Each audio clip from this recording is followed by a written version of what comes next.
Of course, Kinner relates to Shedeur Sanders. He hasn't taken any first-team reps either. The Justin Kinner Show, 1410 ESPN Radio. All right, everybody, we welcome you in live here on a Wednesday, the Justin Kinner Show, presented by Frickers. Frickers, your home for fun, food, sports, and spirits. Again, I'm Justin Kinner. We welcome you in live. A lot to get into here today. It's official. It is Shedeur time in Cleveland, or at least for this week. But what happens after this week is still TBD, to be determined. And we're going to open up with that because there's so much negativity around Shedeur Sanders. I mean, it's just he's the most polarizing figure in the NFL. But the question I have, and I threw this out on the Facebook page earlier, we're so used to things in Cleveland going wrong. We're so used to them getting the quarterback situation wrong that there's one thing that we haven't really truly considered. And what happens if this goes well? What happens if on what happens if on Sunday things go well against the Raiders? What happens if Shedeur does look the part?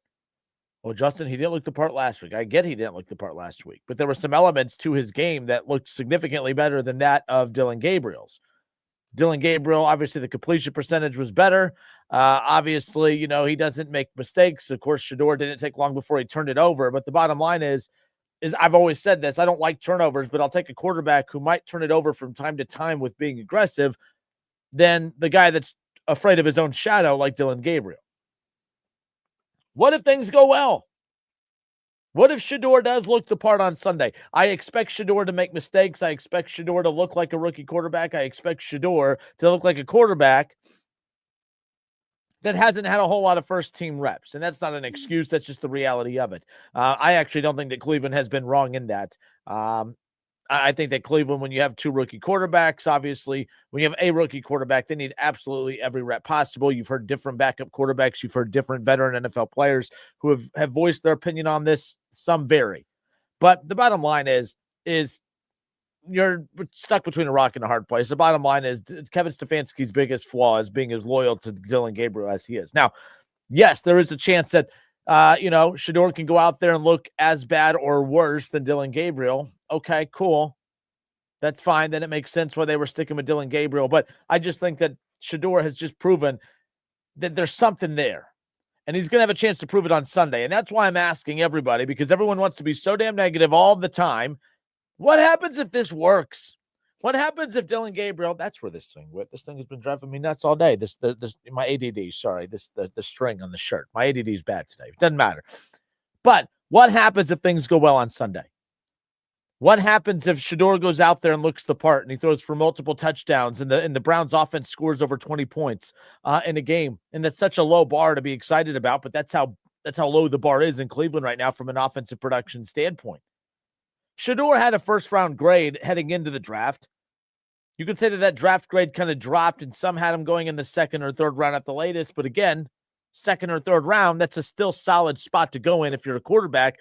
And there's still a lot of teams. If you take a quarterback in those rounds, there's still a lot of expectations for you. So at the end of the day, we all know that Shedeur dropped for non-football reasons, which is still a concern, yes. But as far as he dropped for non-football reasons, he didn't drop for football reasons. The football player was good enough to be deemed a first-round caliber talent on some draft boards. The non-football player is, well, the noise that comes out off the field, but that doesn't matter on Sunday. I don't care about the noise off the field on Sunday. All I care about is the quarterback on the field, and that's what the draft grade was developed off of, is who Shedeur was on the field, and that's who's going to be on the field on Sunday, and I think that's going to go a long way, especially with the fact that he's going to get first-team reps or is getting first-team reps all week long. What if it goes well? It's all been doom and gloom in Cleveland because they swung and missed, and it wasn't just a light swing and miss. They didn't foul tip it. They swung and absolutely missed with Deshaun Watson. Then they struck out back-to-back when they took Dillon Gabriel because that clearly isn't going to work either. And are they about to have the whole side strike? I mean, they're about to get, 1, 2, and 3, 3 up, 3 down. Is that what's about to happen with Shedeur? Possibly. But all I got to say is while everyone's focusing on all the reasons that this can't work, I'm going to focus on the reasons that it can, because I do believe that it can. I do believe that Shedeur was a first-round draft caliber quarterback. He had a first-round grade. He scared people off with the off-the-field stuff, and not even off-the-field behavioral issues. It's just the personality and the aura that comes with him. I think he is a little too conceited. I think he does have a big head. I think that he thinks more highly of himself than he probably should. And I think that the draft night with the legendary brand all over everything was a little much. I think it pushed a lot of teams away. But all that stuff that's the thing now, as we sit here right now, that stuff technically doesn't matter anymore. It really doesn't matter anymore. When he steps on the field on Sunday, it doesn't matter that he had a legendary branded draft room and then went in the 5th round. It doesn't matter who his dad is on Sunday. It doesn't matter how arrogant he is off the field on Sunday, because the only thing that matters on Sunday is what he does on the field. And what he does on the field is actually pretty dang good. And he's been pretty dang good throughout his career. It's been all the extra stuff that has pushed teams and rubbed people the wrong way. Well, guess what? On Sunday, he's in Cleveland because he pushed everyone away and rubbed people the wrong way. He got drafted in the 5th round because he pushed people and he pushed people's buttons and he rubbed people the wrong way. That's why he ended up in Cleveland in the 5th round to begin with. So he's already been punished for all of that. The only thing left is for him to go out on the field and prove he could do it on the field, and I think he can get it done. And then that totally changes the landscape for the Cleveland Browns in the AFC North, and maybe not necessarily this season, but big picture moving forward. The Cleveland Browns have 2 first-round draft picks next year. They have an additional second. They have a lot of draft capital. They're coming off their best draft probably, in modern times. That's a hell of a draft. When you look at Harold Fandon Jr., when you look at Quinshon Judkins, right? When you look at, the pieces of Schwessiger, who's going to be a defensive rookie of the year at this point. When you look at, they went and they got 3 players that are going to be a part of their long-term future, and they're all pivotal in what they do moving forward. So you think about it. This is a team that I don't really look at them as rebuilding. They're just really bad offensively, but they have a rookie quarterback that leads them in passing. A rookie leads them in tackles. A rookie leads them in receiving yards, and a rookie leads them in rushing yards. They drafted a running back that leads them, that leads the team in yards.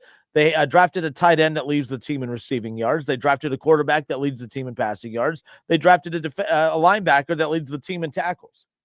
That's a hell of a draft.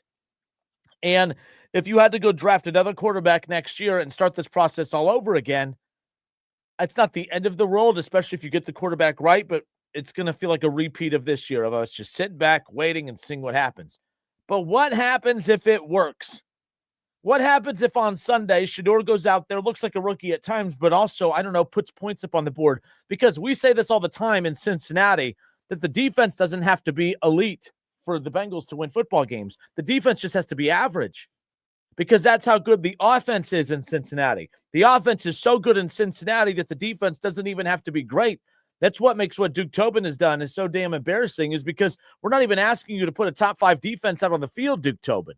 We're asking you just to put a defense that can rank right there between 13 and 17 in that range and let the offense do all the work. Hell, Joe Flacco would have, you got to think, Joe Flacco and the Bengals, they beat the Steelers. They should have beat the Jets. They should have beat the Bears. That performance last week was pretty putrid, but that's 3 wins. They should be sitting at 5 wins right now. They should be sitting right there at the top of the AFC North, but they couldn't get the defense right. The Browns are the exact opposite. They're the same as the Bengals, but the opposite. The Browns are, you don't have to get the offense perfect right now.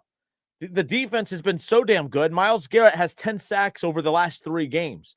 Myles Garrett, with where he's sitting at, he has more sacks than I think, they put 5 teams on the graphic the other day. Myles Garrett himself has more sacks than 5 teams in the NFL. Your Bengals are one of those.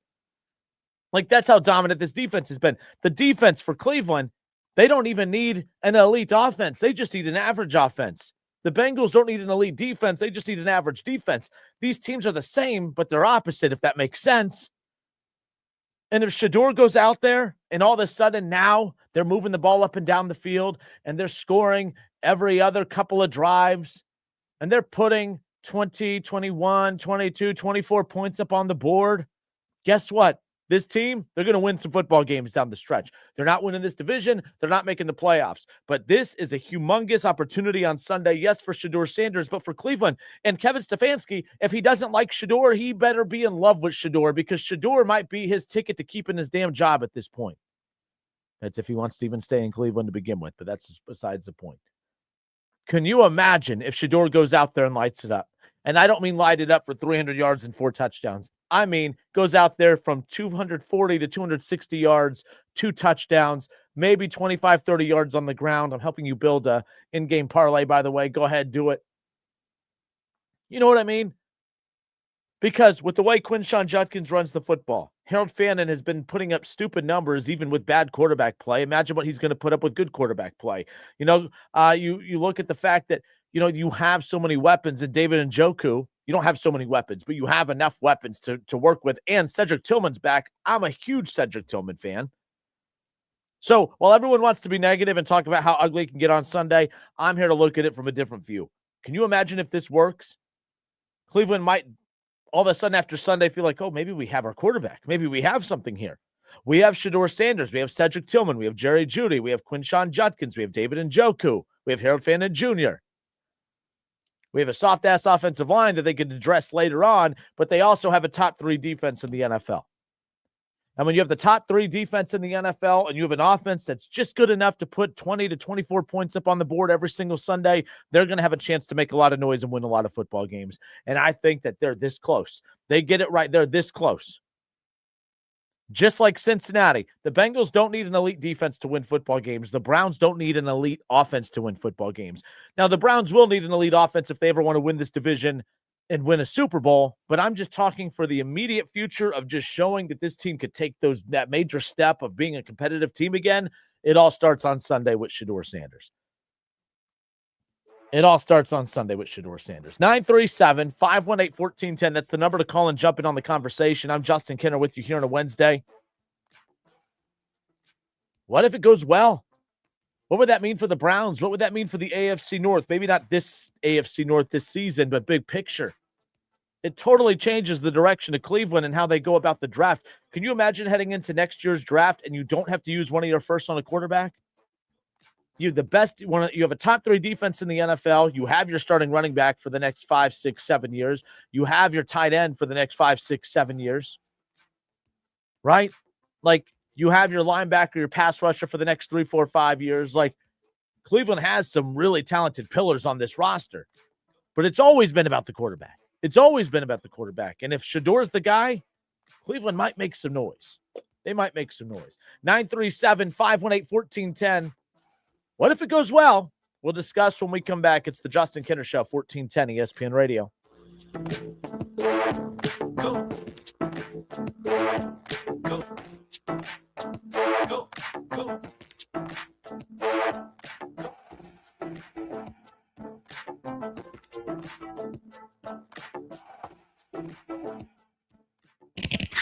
Jamar Chase spits on players. Kinner spits hot takes. The Justin Kinner Show, 1410 ESPN Radio.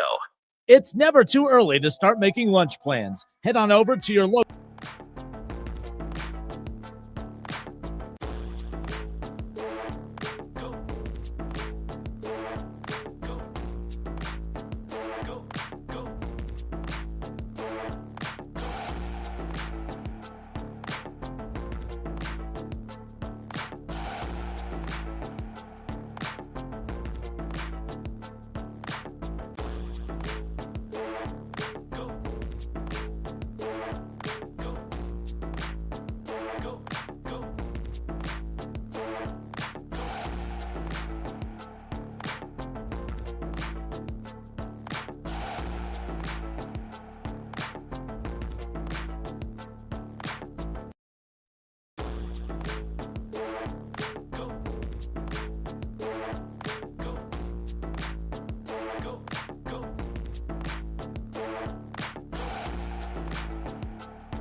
slight drizzle of hope for Bengals fans.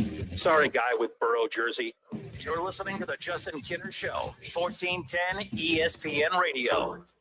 Justin Kinner back with you here on 1410 ESPN Radio. Shedeur Sanders is going to get the start on Sunday for Cleveland. He made his debut technically last Sunday. Didn't go so well for a 16 for like 40-something yards, an interception. But a lot was made about the fact that he hadn't had any first-team reps. And I'm here to tell you, like, I'm looking for every angle I can to make the Browns come out looking like, solid, right? I don't know how overrated or underrated that is. In all seriousness, let's real talk here. Let's just talk, amongst football fans here. I am curious your guys' thoughts. Like, how big of a deal is it that he hadn't had any first-team reps?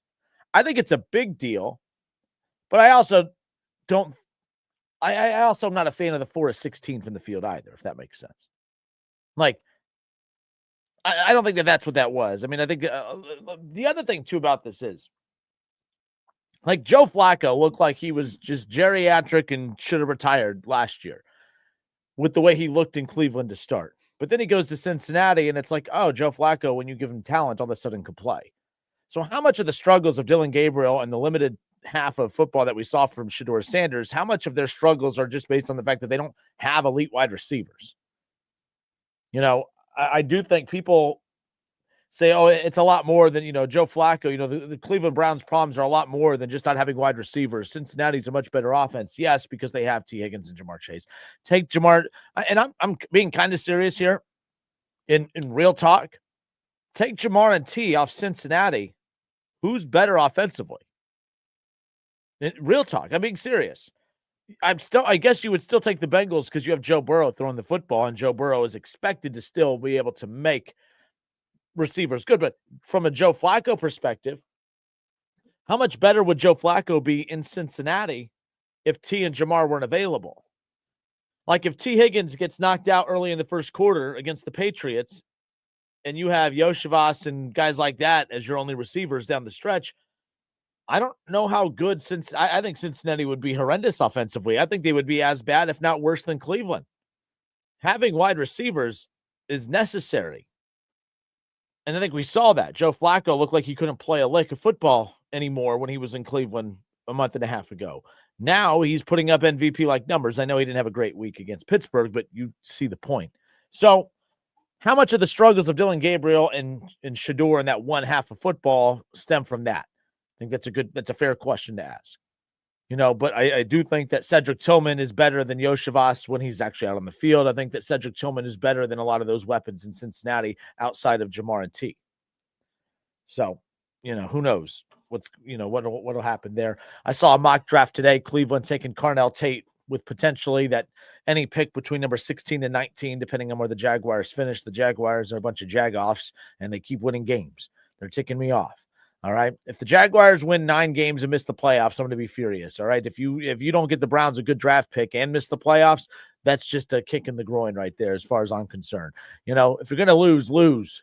Help Cleveland out. Don't leave all the heavy lifting up to Cleveland as far as that goes. But either way, so Carnell Tate could be a potential first-round pick for the Browns next year, if that's the case. But I opened up the show. I threw it out there. What happens if Shedeur looks good on Sunday? It totally changes the direction of the Browns. I think I saw in the chat where to go. Troy, what up, Troy? Hope you're well.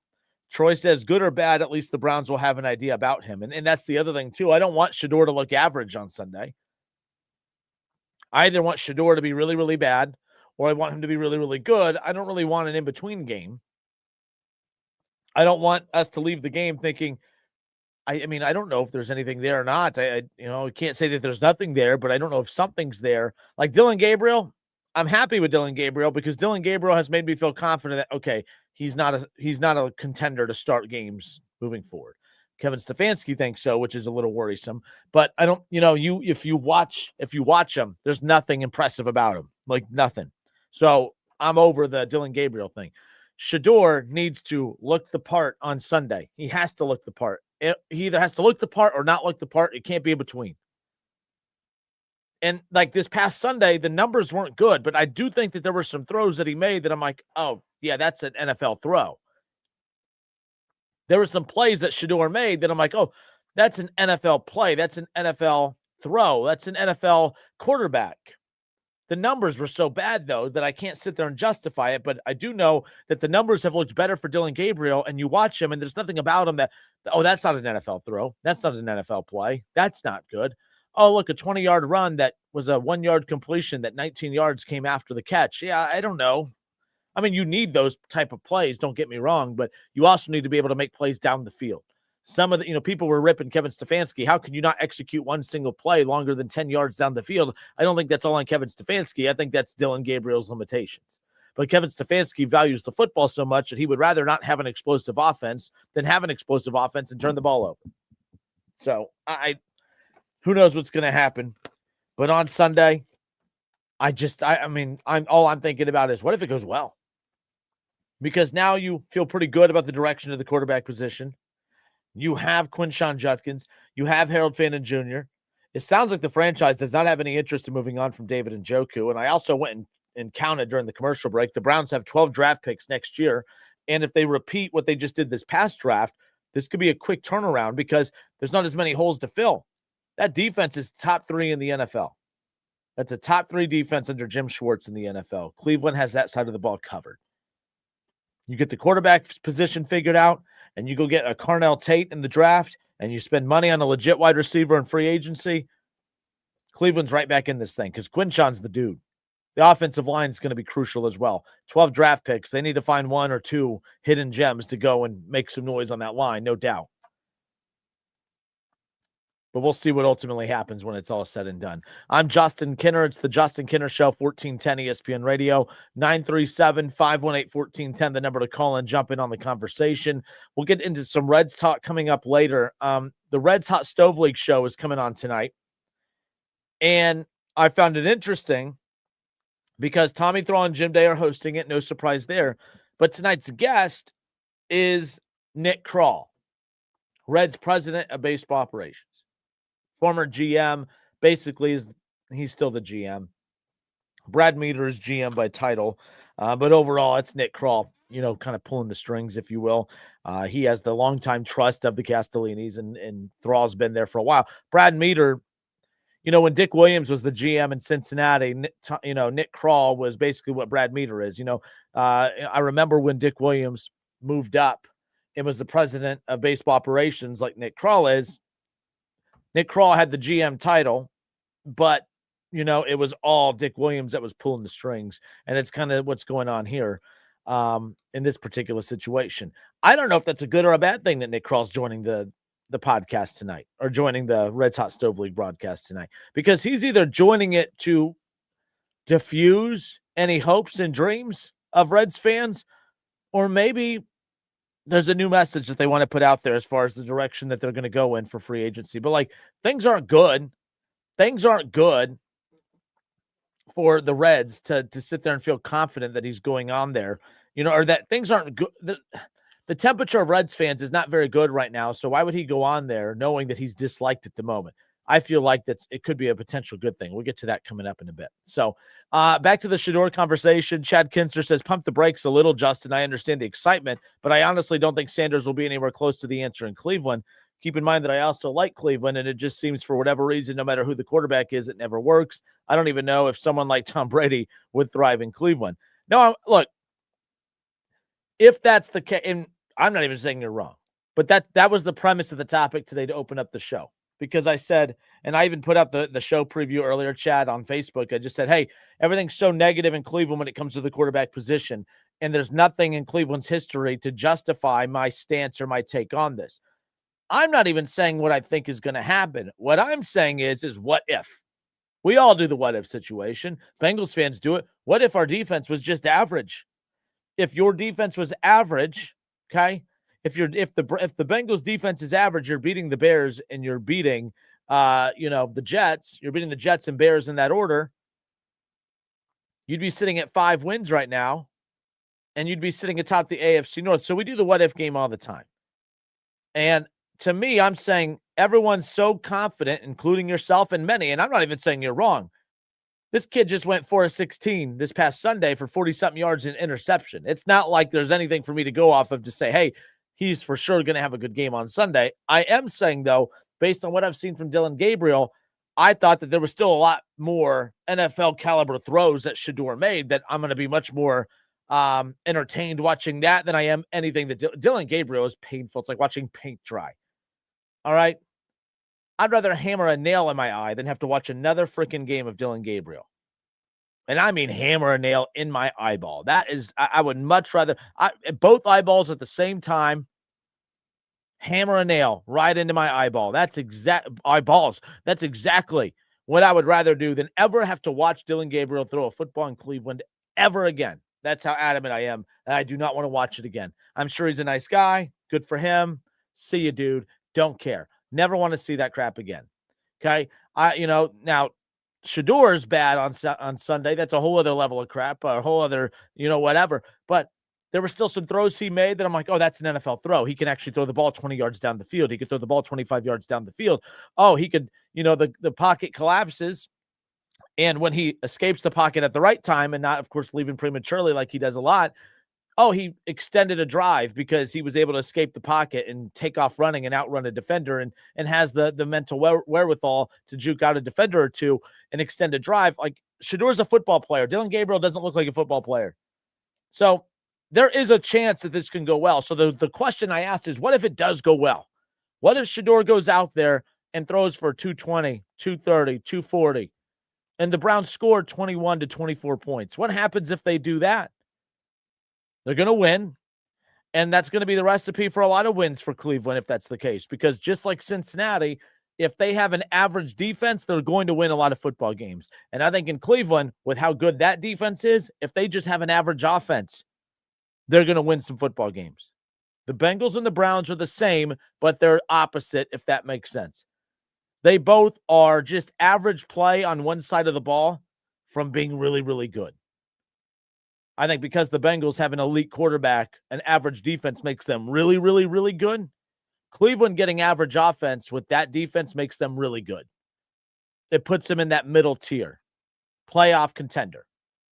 Like, that's the difference. So I'm not putting the Bengals and Browns on the same playing field, because the Browns need a Joe Burrow, they need a Joe Burrow that actually doesn't get hurt sneezing, but they need an elite level caliber quarterback like a Burrow, because, that's different. But Joe Burrow just needs an average defense to go out and win a Super Bowl. The Browns just need an average offense to go out and make the playoffs. With that defense, man, they're that close. The Browns are as elite defensively as the Bengals are offensively when Joe Burrow's out there. And both elite sides of the ball in Cincinnati and Cleveland are being held back tremendously by the deficiencies on the opposite side. And that's the problem. But if they get it, I don't know, man. I think Cleveland's close. I think it's close. So, Chad, yeah, I get it. I don't need to pump the brakes only because I'm not hammering the gas, if that makes sense. Like, I'm just saying, if it goes well, and there's a chance that it could, man, Cleveland might have something to work with. Cleveland can make some noise on the back half. I don't think they're going to make the playoffs or win this division because they screwed up by waiting so long. But also, I could come to the show Monday and y'all just laugh me out of the dang building because of this conversation, and Shedeur look even worse than this past Sunday. I don't know. We'll be right back. I see Matt, and Matt's calling in now. Matt Combs is popping up on the old caller ID. I see Eric and Will and Tim, everyone on hold right now. I'm going to get to your calls on the other side. Give the show a call, 937-518-1410. We'll be right back.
rate at selectquote.com. Your family might not understand why you're still mad about a 2019 play call, but we do. 1410 ESPN Radio, where you can argue about sports without worrying about getting uninvited to Thanksgiving. Kind of crazy that Thanksgiving's coming up not too far off in the distance. How about that? College basketball, UD has a big one tonight. They're at Marquette. Does it feel like basketball season yet?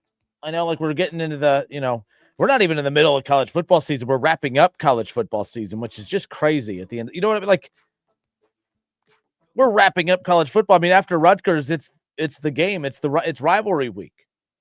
I think that's huge. I mean, I don't get, so we're not even in the middle of college football season anymore. We're almost wrapping it up. But Dayton's going to be at Marquette tonight. That game is on True TV. It's 7:30, the tip-off, and it is Marquette minus 5.5 for those who, like to wager on such things. So there's that. But, yeah, this is I love the non-conference slate. Dayton has a good non-conference slate this year. They actually do put together pretty impressive non-conference slates, at least, year in and year out. They lost to Cincinnati 74-62 last week. They have Marquette. They still have Georgetown, Virginia, and Florida State. I mean, they have others too, but those are the big ones. These are matchups that will put them in position to fight for an at-large bid. They're 3-1 right now. They're only lost at Cincinnati, but you could get by with a loss against Cincinnati, but you can't get by with a loss against Cincinnati. You can't go to Marquette and lose.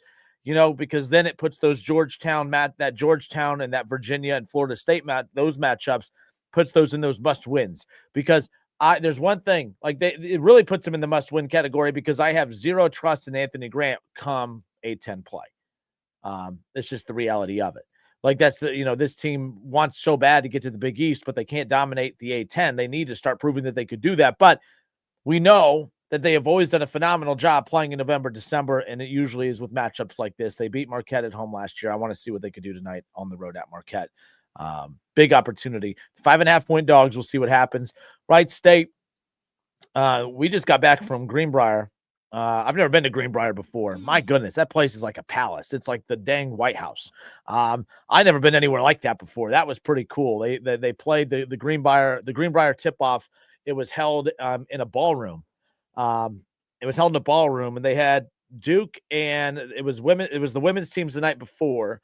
They had Duke and West Virginia, and there was a huge fight, and half the roster for West Virginia got eliminated. There was only 5 players left. So it was, they had to finish with the same 5 players the rest of the night, and they won in overtime or something crazy. But it's really cool seeing how they take a ballroom and turn it into a basketball arena. And there's more of the Greenbrier tip-off coming up this weekend. But I thought that was pretty fascinating. Seeing that. But that place was unbelievable. But we welcome you back. We're talking NFL. The Cleveland Browns are going to be in action. On Sunday, obviously, and they're going to roll out Shedeur Sanders. Shedeur Sanders is going to make his first start with the Browns. We got a chance to see Shedeur a little bit this past Sunday, and it wasn't great. But I do think I'm not making an excuse. I want that to be clear, because I think that the coverage of Shedeur has been nauseating. I hope you guys can give me some credit. I haven't really talked a lot of Shedeur on this show. Every once in a while, we'll bring it up.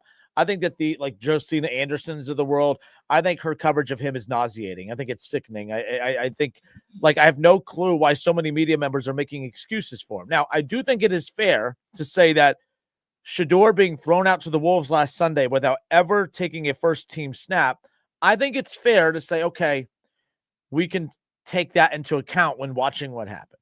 I think that's fair. But he was drafted in the 5th round for a reason. There are deficiencies, there are flaws, and there's also a lot of strengths that made him a guy that had a first-round draft grade as well. So he's going to get first-team reps all week. Is it the same as getting first-team reps all of training camp and all of the first-team reps in weeks 1 all the way through whatever the hell week we're in now? What week is this? Week 12 already? Man. 1 week of first-team reps is not the same as Dylan Gabriel having 7 weeks of first-team reps and, all that, right? I'm very well aware of that, but I also don't care. Shedeur, you talk a lot. You're very arrogant. You're very confident. I like that in quarterbacks who win. I've said this about Joe Burrow before. Joe Burrow would be the most nauseating quarterback in the world if he ever starts losing games because of him. Last year, they won 9 games, but there was there's a couple games that I think he made mistakes in late that led to losses, but the defense was so bad that we overlook it. But Joe Burrow, his annoying personality only works if you're a winner. And he's a winner, so he gets by with it. You can't be Shedeur and lose football games. And he's made a living of that since his Colorado days. I mean, I think what did he finish? He finished one game above 500 his entire stretch at Colorado. You can't act and carry yourself that way and not win a lot of football games. That's not going to work in Cleveland. It didn't work for Baker Mayfield. Baker Mayfield doesn't act completely different now than what he did in Cleveland. The difference is he's winning now. You can act and say things. You could be, remember Baker Mayfield wasn't allowed to be in commercials? Now everybody's in commercials. You know how many dumb commercials? Every single quarterback in the NFL is in a commercial, right? Like, that's just how it goes. But Baker was the only quarterback I know that wasn't allowed. Colin Cowherd, ESPN, everybody, you guys would call into the show. Oh, he has more commercials than wins and more commercials than touchdowns and all this stuff. Okay, what? Everyone's in commercials. That's not why he wasn't winning football games. But, like, everyone hated Baker Mayfield in Cleveland. Now everybody loves him. Shedeur, win games. We'll move on from this. But 937-518-1410, I threw it out. What happens if he plays well? What if he plays well on Sunday? And I think there's a good chance that he can play well, not just because the Raiders are a bad team. I think he's a good quarterback, and I think he's going to be solid. And I can't imagine what that would do for a franchise like Cleveland that has just been desperately looking for a quarterback. That defense is top 3 in the NFL. If he turns out to be a good quarterback for Cleveland, they're going to win some football games moving forward. Because and I made this comparison earlier to the Bengals are in a situation where, man, if with their defense or with their offense, they just need an average defense, not a great one. They just need an average one to win football games. That's how good Cleveland's defense is. They don't need an elite offense. They just need an average offense. Shedeur just needs to be just good enough to put up multiple touchdowns a game, to put them in position to come away with 3 points from time to time, to put them in position to let Quinshawn take over in games. You put up 21, 24 points a game with that defense, you're going to win a handful of football games. But we can't keep having these week after week after week where this team can't score more than 14, 15, 16 points in the game. It can't happen. 937-518-1410. Matt, thanks for holding. You're on live, man. Hey, what's up, man? Long time, but I agree with you. I think, if you took Jamar Chase and T. Higgins and you put them on the Browns, Dylan Gabriel, I think, is probably going to do better. George Sanders would do better, right? Like, I think it doesn't matter who your supporting cast is. I don't think any of the Browns receivers would be better than Chase or Higgins, right? No. What is that noise? What are you doing? It sounds like they're in a meat grinder. Every day, man. No, by no means. Cleveland doesn't have one weapon better than Jamar T. The point I was trying to make earlier, was when was that if you take Jamar and T off Cincinnati, the offenses in Cincinnati and Cleveland have to be pretty dang even. I actually would take Cedric Tillman over Yoshivas. I would actually, I definitely would take Quinshawn over anything they have. I would take Harold Fannin Jr. and David Njoku. I actually, as dumb as this sounds, my team's bad offense would be better than your team's bad offense if you took T and Jamar off that offense. But that's I don't know if the Bengals are scoring any points if you take those two off the offense. I agree with you. So if those two guys are gone, I mean, it's they're scoring 3 points, man. I'm telling you. But like with that being said, you were talking about that draft model showing Tate there, and I would like Tate there, but I'm with you too that you almost have to bring in a veteran. If you look at these Ohio State guys, none of these receivers, as far as I can remember, have never came in and had to be receiver number one right when they started, right? Now some of them have got to receiver number one in the next year of their deal, right? But I like the idea, but I'm not overly familiar with the Browns draft situation this upcoming year. Oh, how does that work with the Jaguars? So they wherever if the Jaguars, let's say they finish with the 11th worst record in football, they would be picking 11th. The Browns would get their 11th pick. But right now, if the draft was today based on the order, the Browns would have the 19th pick. So they're going to be in that 13 to 19 range, I think, in there. I don't think the Jaguars will be any worse, but I don't think they'll be any better than that. I think they're an average team, and I think the Browns will get an average pick as far as that goes. So, does that draft pick change if Jacksonville was to somehow make the playoffs? No, it's just whatever. Yeah.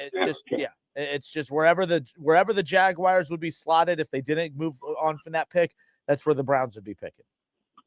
And they're going to have so that's it. They got 2 first-round picks.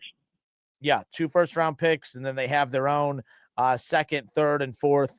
And then I think they have like multiple 4s, 5s, and 6s. What? So they're probably sitting the second or third pick for this year? Right now, I think they're not even in the top 5. That's how bad. There's a lot of bad teams in the NFL. Oh, okay. Well, no, I lied. Hold on. I mean, They're sitting at number 3. This show's number 3. I'm sorry. I thought when I was looking at the draft order earlier, there's just a lot of teams tied, but they all have the same. Yeah, it would just come down to tiebreakers and all that fun stuff. Yeah, I just don't know, gauge-wise with Sanders and these guys, I don't know if we're going to figure that out. And then, when draft season comes around, do they take a Mendoza or somebody like that? Is that kind of what? And I don't even know what the thought process would be for quarterback, right? The guy's got nobody to throw it to. This guy doesn't even take first team reps 9 weeks into the season. I said when you have 2 first-round picks, you forced the Browns last year. They forced picks at quarterback. They forced the Shedeur Sanders 5th-round pick, and they forced the Dylan Gabriel pick in a draft class that didn't have good quarterbacks. I thought they shouldn't have taken 1 quarterback last year. They shouldn't have taken 1. They should have went and got a Daniel Jones. Now, I'm a hypocrite because I was not saying this. I was not saying this at the time. Daniel Jones, I'm starting to be a believer in going to give quarterbacks who had a bad first run a second chance opportunity, because we're seeing it with Sam Darnold. We're seeing it with, of course, it's half the league. Yeah, Mac Jones. We're seeing it across the board. So what I think the Browns should do this upcoming draft is I think you bring back Shedeur next year. And again, I'm getting ahead of myself, assuming it goes well, right? Let's say it goes well. You bring Shedeur back, even if he looks average, and I don't think you force a pick. I don't take Mendoza. I don't take these quarterbacks are not good. I don't take any quarterback. I go sign a veteran quarterback in free agency, roll forward with Shedeur, Dylan Gabriel. For me, my vote's Shedeur.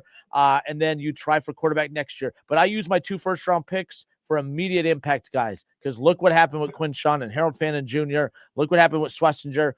Like, the Browns can draft. They just need to keep doing what they're doing from that perspective. But, man, the quarterback thing is holding them back like you wouldn't believe. Yeah, I agree with you on the quarterback thing. And since we're playing the what-if game here, like, who is that guy in the NFL right now that would be that character? Who is that Baker Mayfield or that or Sam Darnold or a good question. Geno Smith? I'm looking through. I mean, I wouldn't put Kyler Murray's not a name I'd put in that category. Kyler Murray might be available. Mac Jones will be most likely available. Mac Jones could be a quarterback that they can go get. Now, I'm not like saying that, oh man, they're a Mac Jones away from a Super Bowl, but they're a Mac Jones away from being a playoff team. Like they just need that level of yeah, you're right. I mean, they have a true identity in that defense, right? And if they had any bit of an offense, right, they're competitive this season. So it's not too crazy of a what if to think, if they got the right quarterback, they got 2 solid draft picks, give the guy some help on the give the quarterback some help on the outside. Save everybody on defense that you can, right? And then you still got some late round picks that hopefully you hit on, right? And you could go defense with that. So yeah, depth pieces and that's all that. all I got, but we'll see what they do. They also have a lot of needs up front at offensive line. But Matt, are you a Browns or a Bengals fan? Man, I'm not a pro guy. I like my Buckeyes to go to the NFL, and I prefer them to go to Cincinnati or Cleveland. But I root for the day that the Browns and the Bengals play each other for AFC championship games. You know what I'm saying? That'll be the day. I thought we were trending in that direction. When the Bengals got Joe Burrow, the Browns had just started turning the corner. And then when they got to Sean, I'm like, oh man, this might be the Browns Bengals constantly running into each other. That has not been the case. That has not been the case. It's always just fun around here when they're good. You know what I mean? It doesn't happen often, but you're right. When it does happen, it's fun. It is fun. But yeah, that would be crazy for a championship game like that, man. This area would just be out of their mind, right? Oh, I'd be insufferable. I would be insufferable. I'd be. But all right, hey Matt, I appreciate you calling, man. Good hearing from you. Yeah, take care. See ya. 937-518-1410. That's the number to call and jump in on the conversation. But yeah, well, all I'm saying is, what happens if it does go well? What happens if Shedeur does look the part? And I do think there's some bad things that come with that for Kevin Stefanski, because it's like, you mean to tell me you've been sitting on that this whole time? Like, I do, like, there's a lot, it's a double-edged sword, because if Shedeur looks bad, then that's bad for Cleveland, because it just means there's no hope anywhere. If Shedeur looks good, then you got to look at Kevin Stefanski and say, see, your ego, you were so obsessed with forcing your guy out there at the expense of playing the better quarterback. Cleveland, they beat the Jets if you have solid quarterback play. They beat the Ravens last week, right? Like if you had him prepared with first team reps. They beat the Vikings. They beat the Bengals back in week 1. I mean, there's 3 or 4 games that you look back at that if you win 2 of those, this is we're 4 or 5 win team, and you're right there sitting there in the division mix. I don't know. What if it goes well? That's going to be the question, no doubt. Kelly Rogers on YouTube. Kelly, hope you're well. Kelly says Gabriel looks better than Flacco in the Browns offense. Yeah, but if I went and stood by look, I'm 5'6" on a good day. If I stand by somebody that's 5'4", it doesn't make me tall. It just makes me taller than that person. So saying that Gabriel looks better than Flacco in the Browns offense, it doesn't mean that Gabriel's good. It just means that you're better than what Flacco, like, you know what I mean? So that's kind of where I'm at with that. But I don't know. I don't even know if he does look better than Flacco in the Browns offense. I don't know if I agree with that, Kelly. I really don't. I don't know. It was bad with Flacco and it's bad with Gabriel. But I saw Shedeur make throws last Sunday that I'm like, oh, we weren't seeing that by Gabriel. These receivers need to catch the damn ball as well. Naya says, can't wait to see what happens on Sunday. I agree. We'll see what happens with the Browns and Shedeur Sanders. One way or another, it's going to be chaotic on Monday, because it's going to go really, really well or really, really bad. I don't think there's any in between. Ron Howard says, this is Shedeur's last stand. Stefanski will let him fail just to say I told you so. I really don't think Stefanski is in the business of trying to let somebody fail, because if Shedeur fails, he fails, and if he fails, he gets fired. Stefanski should just be desperate for any of these guys to work. We'll see what happens. It's the Justin Kinner Show presented by Frickers. Frickers, your home for fun, food, sports, and spirits. We'll talk some Buckeyes. The injury bug has struck in Columbus. I said it's been a boring season for Ohio State, but maybe it's about to become unboring, but for all the wrong reasons. Ohio State, I don't really trust them when it comes to how they update us fans on injuries. Remember Jackson Smith-Njigba? Remember the constant injury reports with him? He's doing everything he can to get back on the field, and we're hoping to have him back for insert the name of the next team on the schedule. We've officially reached that level of Ryan Day when it comes to Jeremiah Smith and Carnell Tate. How concerned are you about the Buckeyes injury bug? We'll pick up with that when we come back.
And we are back. I'm Justin Kinner with you here on a Wednesday. The Justin Kinner Show presented by Frickers. Frickers, your home for fun, food, sports, and spirits. 937-518-1410. That's the number to call and jump in on the conversation. Okay. Want to move on to college football, but I thought this was interesting. So Myles Garrett got passed over again for Defensive Player of the Week in the AFC. You know, Brooks won this week. So Jordan Brooks, the linebacker for the Dolphins, won it this week despite Myles Garrett having 4 sacks in one game. I mean, over the last 3 weeks, Myles Garrett has 10 sacks over the last 3 weeks. He's on pace to have like 27 and a half sacks this season. A record-setting season is what he's on pace for. For anyone that was worried about the Browns overpaying Myles Garrett, I think he is making sure that he gives the team their money's worth. And the fans. But I brought this up because it's not like I'm super angry about it, but there is that idea that, okay, if your team was winning, you'd win those awards. I mean, we've talked about this before. Like last year, Joe Burrow should have probably won MVP with that season, 45 or 4,800 yards, 45 plus touchdowns, completing 70% of his passes. I mean, that was an MVP caliber season. The only reason he didn't get it is because he wasn't on a playoff team. So I get that from a quarterback perspective now.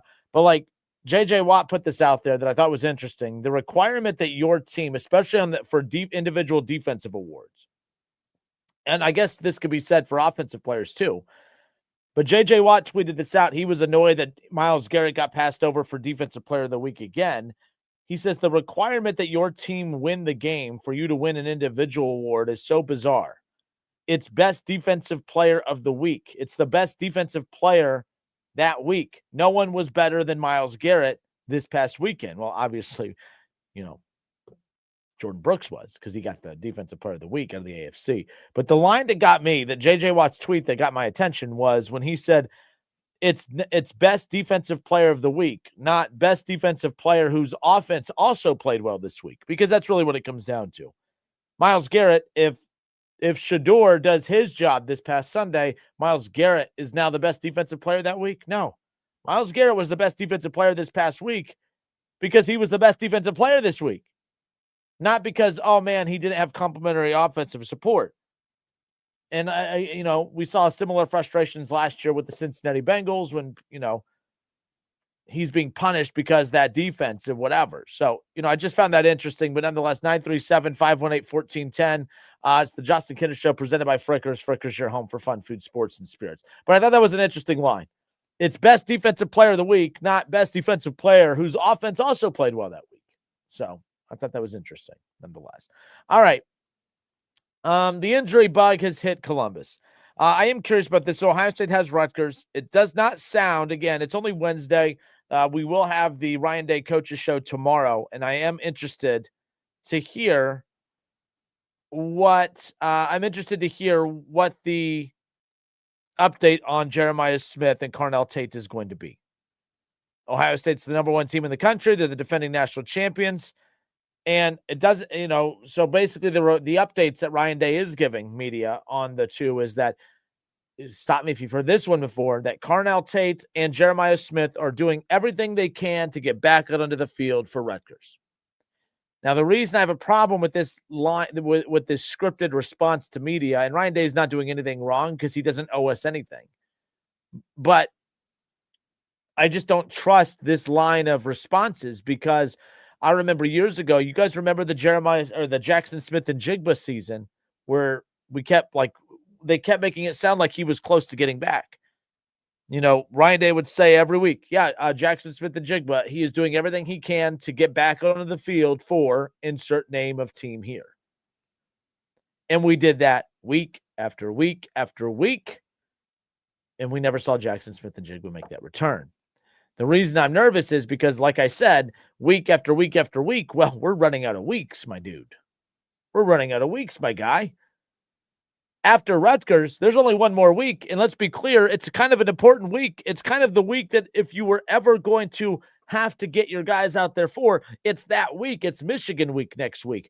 You need Carnell Tate out there. You need Jeremiah Smith out there. So when he comes out and says that they're doing everything that they can to get out on the field for so-and-so, it makes me a little weary. Now, I'm only nervous about it because, again, how they've handled this stuff in the past. The reason I'm also not worried about it, I'm playing both sides of the fence here when it comes to this. I'm not worried about it because Jeremiah Smith being held out of a back half of a game against UCLA, okay. Carnell Tate not playing against UCLA, okay. Both individuals being held out of Rutgers, okay. I'd rather you not sprain your ankle in a meaningless, stupid game against Rutgers. So, okay. I feel like they'll be out there for Michigan. I do feel like Jeremiah Smith. I am a little, I don't know. Anytime that these guys are missing time, I'm worried because of the timing. You know, if this was, oh, he's being held out against Ohio and Washington and Minnesota back in weeks 3, 4, and 5. All right. I'm not as nervous because there's so much season left. I'm nervous because we have all patiently sat here through this horrendously boring season for Ohio State, and it's been horrendously boring. I mean, 70-0 over Grambling, 37-9 against Ohio, 24-6 against Washington, 42-3. They're just blowing out everybody. This has been a boring season. There's no excitement on game day outside of you wake up, oh man, you watch College Game Day, you watch kickoff of the Ohio State game, and then the game's done. It's been a horrendous year. This game against Rutgers, also going to be horrendously boring. Okay, cool. Whatever. Boring. It's going to be boring. So, with that being said, I would rather them take, I think the game would be boring with Carnell Tate and Jeremiah Smith against Rutgers. It'll be boring with them, and it would be boring with them with the risk of them getting hurt even more. So I'd rather it be boring without them with no risk of them getting hurt even more. I'd rather have Carnell Tate have 3 full weeks to prepare for Michigan and be healthy, 2 full weeks for Jeremiah Smith to get ready and be healthy. I would much rather that be the case. I'm not concerned yet, but I thought about that when I heard the quote from Ryan Day when he came out and said, Carnell Tate and Jeremiah Smith are doing everything in their power to be ready and prepared for Rutgers. I'm like, oh, I got chills because I remember that same BS lie that we were told years ago about Jackson Smith and Jigba. So there you go. So Ryan, what up, Ryan? Ryan Strauss on Facebook says, play no one. Don't play. Yeah, exactly. I would treat this as like, in the NFL, when you watch week 17, week 18, and they've already clinched the playoffs, and it's like, you know what? Let's not risk any injury. Let's just go ahead and sit these guys. Yeah, that's kind of how I approach Rutgers. I wouldn't play one person of significance. Now, I do think you should play Julian Sayin because Julian Sayin is getting a lot of the, oh, well, he shouldn't be a Heisman contender because he's being carried by Carnell Tate and Jeremiah Smith. I would love to see what Julian Sayin could go. And I think it's I don't necessarily agree with that logic, but I understand it. I understand that other quarterbacks don't have the talent that he does. So I guess if you want to use, like people do that with Burrow. I mean, I've done that with Burrow, and I'm not saying it in a mean way, but it's true. I will take Josh Allen over Joe. I think Josh Allen's numbers are a lot more respectful than Joe Burrow's numbers at times because Josh Allen has to work for his numbers. I don't think Joe Burrow has to work for his numbers as much because you're throwing to T. Higgins and Jamar Chase. I mean, those two have made 40-year-old Joe Flacco look like an MVP. I mean, those two, I know that your boy Jake Browning wasn't very good this year, but Jake Browning was the backup quarterback the last couple of years. And when he was throwing the ball to Jamar and T, he was so good with them that people were literally thinking, man, do the Bengals have 2 starting quarterbacks? So let's just not use this year's games to act like those 2 receivers haven't propped up quarterbacks the whole time in Cincinnati, because they have. So I understand it when people say that Carnell Tate and Jeremiah Smith prop up Julian Sayin. So I would play Julian Sayin this week. And I would actually, the reason I would be more excited for Rutgers without Jeremiah Smith and Carnell Tate is because I would love to see what Julian Sayin could do without those 2. Let's go shut those people up. Let's shut the me's of the world up. Go out there, Julian Sayin, throw all over the place without Jeremiah Smith and Carnell Tate, and let's have a ball. Let's have a blast. But Ryan Strauss on Facebook says, play no one, not Sayin, Smith, or Tate. Health above all. Healthy for that team up north and moving forward. Only thing you are missing out on is a Heisman stats. But if Haskins, Fields, or Stroud couldn't win it, Sayin wasn't getting it. Yeah, I agree. But I think this year, I don't think the years like when Haskins didn't win it, What year was no? That wasn't Haskins. What year did Fields win? Did Burrow win it? That was 20. So that would have been Fields, right? Yeah, that would have been Fields' year. Yeah, as good as Justin Fields was, I would not have taken Fields over Burrow. Burrow deserved the Heisman that year. But you could argue that year, Burrow, look at the guys he was throwing to at LSU, but he deserved it. They were the number, very similar to this. Julian's numbers aren't as good as Burrow's that year, but they're pretty damn close. Ryan Strauss says, or play saying, since we've learned Heisman moments come against below 500 teams. There you go, Ryan. I like that. I like that mentality. Don't get me started on that. Yep. David Mann on Facebook. Oh, you're responding. We'll get back into the Browns coming up more. As a Browns comment. We'll get to that more in a moment. But either way, like I said, it's Rutgers. I think it would be dumb if Jeremiah Smith's not 100%. I don't want him to touch the field on Sunday or on Saturday against Rutgers. If Carnell Tate's not healthy, Kyler won it over Haskins. Okay. Yeah, I was going to say, I was like, wait. By the way, I keep thinking Haskins played a few years ago. That was a long time ago. We're talking almost 10 years ago. Isn't that crazy, guys? Like, I keep feeling like Haskins was like a recent run in Columbus. It's not. That was, they won the national championship in 2014, and that came after, but it doesn't matter. Like, I don't know. It is what it is, but I just thought that was wild. But yeah, that was the Kyler Murray year. But no, like I said, I don't want to see Jeremiah Smith or Carnell Tate on the field on Saturday. Like, if they're not 100%, I don't want them out there. And I think that, you got to have them ready for Michigan, but also, and I don't want to fall trap for that either. Like, if Jeremiah Smith isn't even 100% healthy, I don't even want him out there against Michigan, because as we learned last year, and this is what I've been pounding on the table for years, I care about Michigan, but I don't care about Michigan. I don't put Michigan above anything else. I put Michigan above Rutgers, obviously. I keep hitting this mic. Stop hitting the mic. Act like you've done radio before. Jesus, cramming. Anyways, so it's all about winning a national championship. If Carnell Tate's not 100% healthy, if Jeremiah Smith is not 100% healthy, we literally have to ask this question. You're going to blow Rutgers out. You obviously want them out there to help beat Michigan. But let me ask you, the national championship is the most important thing. We saw that last year. I don't even know if I want them playing. If they're not 100%, how much do you truly want them to actually risk those injuries further against Michigan at the expense of winning a national championship potentially? This isn't just a Rutgers thing. I'm a big picture thing. If these dudes aren't healthy, Michigan's not that good. Rutgers is definitely not that good. I don't know. I don't risk anything, not just this week, but the next 2 weeks. But we also know how the Michigan game works. They're going to play that week. It would be very surprised if Jeremiah Smith, at the very least, is not lined up next Saturday against that team up north. So we shall see. We shall see what happens. But like I said, I'm fine with that. But the Julian Sand thing, I have no interest in this Rutgers game. I would be fascinated by this Rutgers game without Jeremiah Smith and Carnell Tate, as dumb as that sounds, because there would be an angle, there would be a draw for me to watch that game. And it has nothing to do with watching a good game. I want to go see what Julian Sand could do. Are the critics right? Is Julian Sand being propped up by Carnell Tate and Jeremiah Smith? That would be the ultimate draw right there. That's what I would like to see. Justin Kinner with you here, 1410 ESPN Radio. We are Dayton's ESPN Radio, 1410 Wing AM. So Dayton Flyers in action later on tonight on True TV. 7:30, the tip-off against Marquette.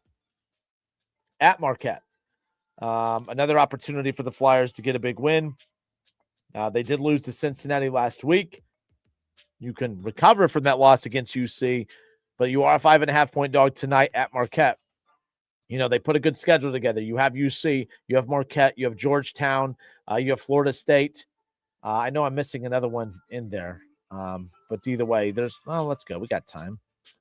So this is why you need, if there's two of you, if you have a co-host, I could have someone else talk while I go and scour the schedule for the old UD Flyers, who will be in action later on tonight. But no, so Dayton tonight at Marquette, they're a 5.5-point dog. But no, like they had UC, they're at Marquette, they have Georgetown. All right, Virginia, that's the one I was forgetting. on December 6th. That's a noon tip-off on ESPN2. But, yeah, Cincinnati, Marquette, Virginia, Georgetown, Florida State. And Liberty's not a sexy name, but I like that addition to the schedule. I like that, man. I like that one. We'll see what happens. Nonetheless, step away. We'll be right back. It's the Justin Kinner Show presented by Frickers. Wesley Financial Group is not a law firm, and Chuck McDowell, definitely not an attorney. This is Chuck. If someone talked you into buying something really silly and you want to get out